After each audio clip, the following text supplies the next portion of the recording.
नमस्कार। दिल्ली विश्वविद्यालय में मैं आप सभी का अभिनंदन करता हूं और स्वागत करता हूं। परम पूजनीय, आदर, सम्मान और गर्व के योग्य डॉक्टर मोहन भागवत जी, सरसंघ चालक, राष्ट्रीय स्वयंसेवक संघ, पूजनीय स्वामी अवधेशानंद जी गिरी महाराज, आचार्य महामंडेश्वर पंचदशनाम जूना अखाड़ा, माननीय मुकुल कानिटकर, लेखक, विचारक और चिंतक डॉक्टर उमाशंकर पचौरी, देवेंद्र पवार और इस सभागार में उपस्थित विभिन्न विश्वविद्यालयों से आए वाइस चांसलर्स, सभागार में उपस्थित शिक्षाविद, गणमान्य अतिथियों, विश्वविद्यालय के प्राध्यापकों, अधिकारियों, डीन्स, प्रिंसिपल्स, एचओडीज और जो लोग सब इस सभागार में हैं, मैं आप सभी का बहुत बहुत अभिनंदन करता हूं और स्वागत करता हूं।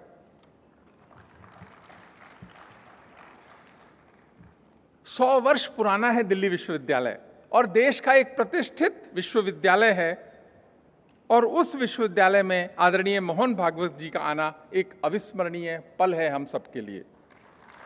पूरे विश्वविद्यालय परिवार की ओर से पूरे कृतज्ञता के भाव से आपका मैं आभार व्यक्त करता हूं कि आपने आज समय निकाला। आपकी प्रेरणादायी उपस्थिति से हम सभी अभिभूत हैं।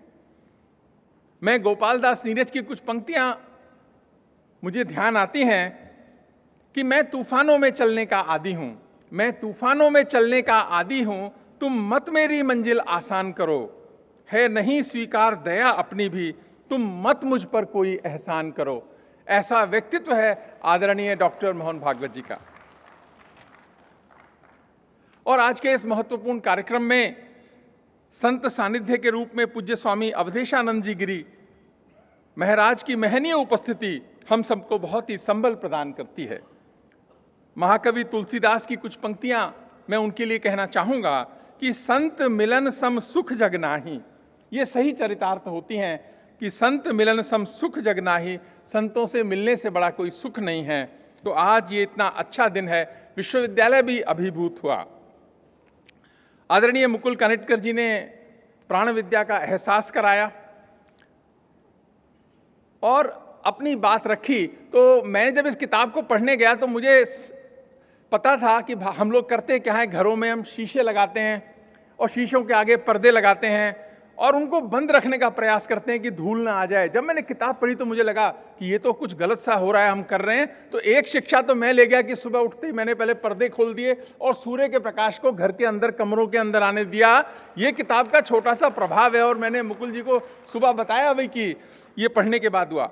और जब किताब पढ़नी शुरू करी तो उसमें पहला ही वाक्य है, क्या वाक्य है? जानो तब मानो, जानो तब मानो। आज की जो पीढ़ी है ये तो बड़ी तर्क प्रधान पीढ़ी है और खासकर जो विश्वविद्यालयों में है इनको तो तर्क की और ज्यादा आदत है कि बताओ कैसे, इसके पीछे का क्या रहस्य है, हमको बताओ, समझाओ। यह बात अगर बात सनातन परंपरा की है और भारतीय परंपरा की है तो ये जो आग्रह है ना पीछे की बात जानने का, ये और बढ़ जाता है और कभी कभी ये आग्रह दुराग्रह में भी परिवर्तित हो जाता है।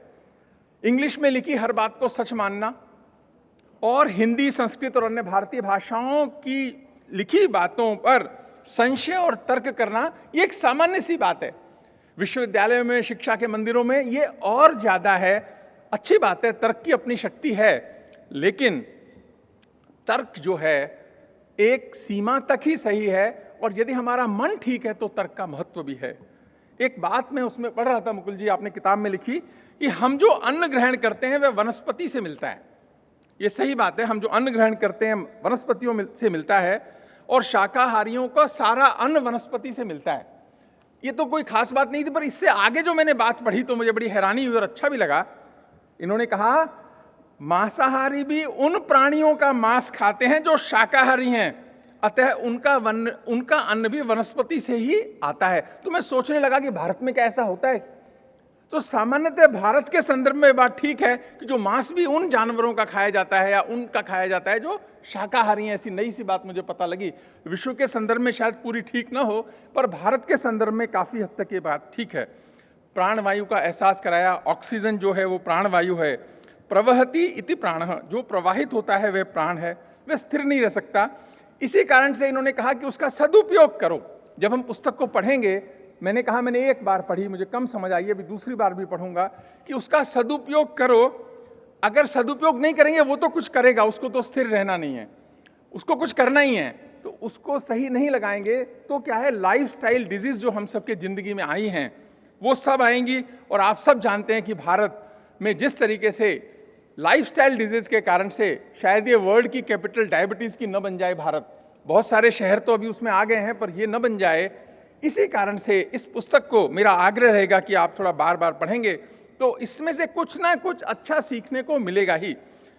एक और बात कि वनस्पति पर जो बात है कि वनस्पति पर वेदना, पीड़ा, स्नेह और स्पर्श और प्रेम का प्रभाव होता है। ये बात साइंस ने भी सिद्ध करी, हम सब भी समझते हैं कि, लेकिन जो दूसरी बात इन्होंने करी कि पत्थर में ही प्राण है, ये अनुभव किया जा सकता है, ये नई बात है हम सब के लिए। इस पर बहुत तर्क करना आवश्यकता भी नहीं है, क्योंकि बहुत तर्क करने से क्या होता है, श्रद्धा कम हो जाती है। और उस श्रद्धा जब कम हो जाती है, अगर प्राध्यापक के प्रति भी श्रद्धा कम हो जाए किसी की, तो जो आप सीखना चाहते हैं उसकी मात्रा कम हो जाती है। तो श्रद्धा भारतीय ज्ञान परंपरा में, भारतीय संस्कृति में एक बहुत उसको महत्व दिया गया है, और यहाँ पर उसका बार बार कहा भी गया कि श्रद्धा भी बहुत आवश्यक है। इसी कारण से एक और उल्लेख करूंगा कि इन्होंने कहा कि विचारों का बहुत प्रभाव होता है। ये तो सही है, विचार तो उसका जो संकल्प है वो भी सही संकल्प होना चाहिए। यानी आपको बहुत गुस्सा आता है तो कहते हैं कि हमने संकल्प लिया कि मैं क्रोध नहीं करूंगा, पुस्तक कहती है नहीं, ऐसा नेगेटिव संकल्प मत करो।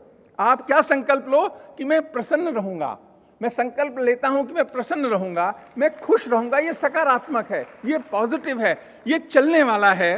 तो संकल्प क्षमतावर्धक भी होना चाहिए।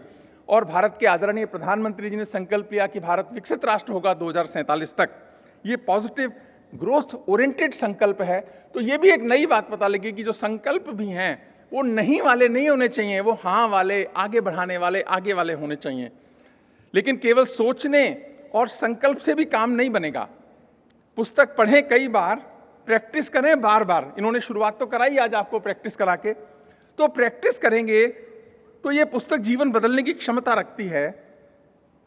क्योंकि यदि मन बदलेगा तो सोच बदलेगी और उससे आपके जीवन का दर्शन बदलेगा। किसी ने बहुत अच्छा कहा है कि जो जैसा होता है दुनिया उसको वैसी लगती है, जो जैसा होता है दुनिया उसको वैसी लगती है, हमको तो हर सूरत सीधी सच्ची लगती है। तो ये अपने अंदर काम करने का एक अच्छे व्यक्ति के निर्माण करने की राह दिखाने का प्रयास करती है। और भारतीय जीवन पद्धति सनातन है, ये केवल प्राचीन नहीं है, सनातन है। सदियों पुरानी रूढ़ियों से चिपटे रहना भारत का स्वभाव नहीं है, भारतीय परंपराओं का भी स्वभाव नहीं है। इसी कारण से सनातन है, चिरंतर है, शाश्वत है, तभी तो इसे ये सनातन है। इसी कारण से जब इसकी सनातन की बात करते हैं तो मध्य मार्ग की बात होती है कि ज़्यादा मध्य मार्ग पे चलना चाहिए। बहुत एक्सट्रीम्स लंबे समय फ़ायदा देते नहीं हैं, थोड़े समय के लिए एक्सट्रीम्स कुछ फ़ायदा दे सकते हैं। बौद्ध धर्म, भारतीय परंपराएं सब इसकी बात करते हैं। इसी कारण से हम जितने लोग बैठे हैं जब इस पुस्तक को पढ़ेंगे तो हमारे मन में ये भी भाव आना चाहिए कि मध्य बैलेंस्ड लाइफ बहुत ज़रूरी है।